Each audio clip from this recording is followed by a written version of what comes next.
How's that? Higher. Can you go a bit higher? If I go any higher, only dogs will hear me. Try.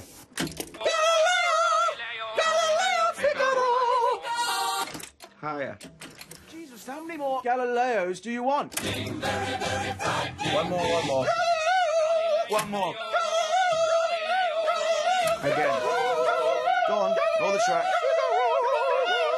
Who even is Galileo? Are we done? Hammer time.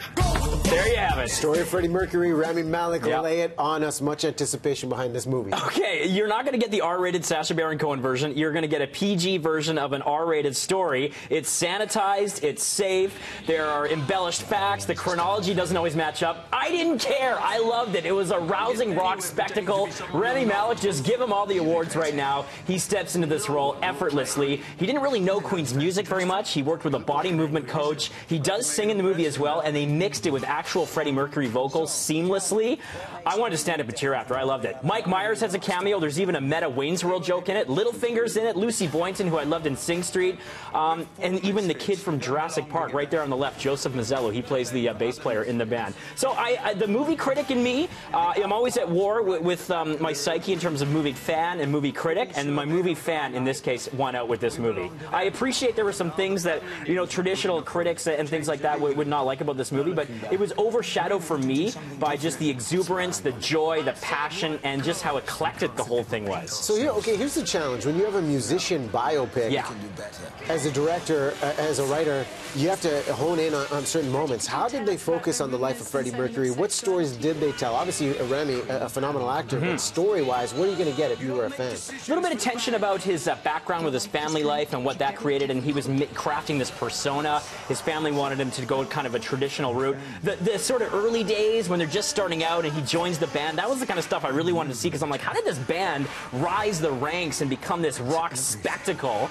And that stuff's explored really well. I mean, a lot of the characters are kind of secondary, especially with the band, so it is like basically one big cartoon, but it's just such a joy to watch, and it's all framed around the 1985 Live Aid set, which was a masterful performance, and I thought it was a great way to bookend the movie for sure. And yeah, I mean, it's a lot more fun than A Star Is Born, so just take that for what it's worth. And if you're a Queen expert, you're going to be definitely rolling your eyes at some of this stuff, but if you're a casual Queen fan like me and you just love their hits over the dates, I think you're going to love it. How many hammers? 4 out of 5. Ooh. Yes, you heard it here. It's a good start for us. Okay, getting set for the holiday season, the Nutcracker and the Four Realms. You probably want to send the kids out of the room because they're not going to like what I hear, what I have to say about this one, but here's a look at the Nutcracker and the Four Realms. This is your mother's throne, Your Grace. Have you come to save us, Clara? No. I'm sorry. I didn't even know this place existed before today. You see, I was looking for a Christmas present from my godfather. I love Christmas. What's Christmas? Merry Christmas. All right, so we'll start with the good. Mackenzie Foy, really solid in the lead here. She's always commanding on screen. I thought she was great in the movie. It's got handsome production design and some really effective visual effects. But the movie overall, it's really hollow. And they did all these kind of revisions to the story, which I thought were completely needless. This is not the traditional Nutcracker story. There's some changes here that are going to cause some rage from some people. So the kids are probably going to love it. The adults are going to be rolling their eyes and checking their watch. Plus, they squander the talents of some great actors like Helen Mirren, who's barely in the film, Morgan Freeman, and Richard E. Grant. In fact, some of the stuff in the trailers didn't even end up in the finished movie, which leads me to believe there was a lot of problems with the editing. The movie has 2 directors, and unless you're the Coens, the Russos, or the Safdie brothers, it doesn't usually work out when you have 2 directors.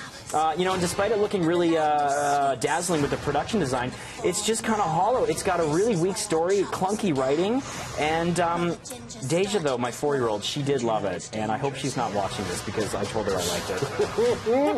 You know what I love about this review? The data news coming out. You just sound really disappointed with high hopes going in. Yeah, because look at it. I mean, it looks awesome, you know, but there's no real magic. There's no tension.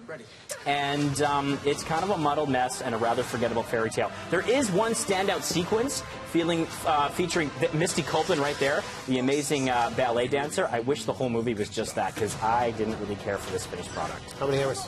2 out of 5. Okay. Sorry. So Rami Malek is where it's at this weekend, apparently. Check it out.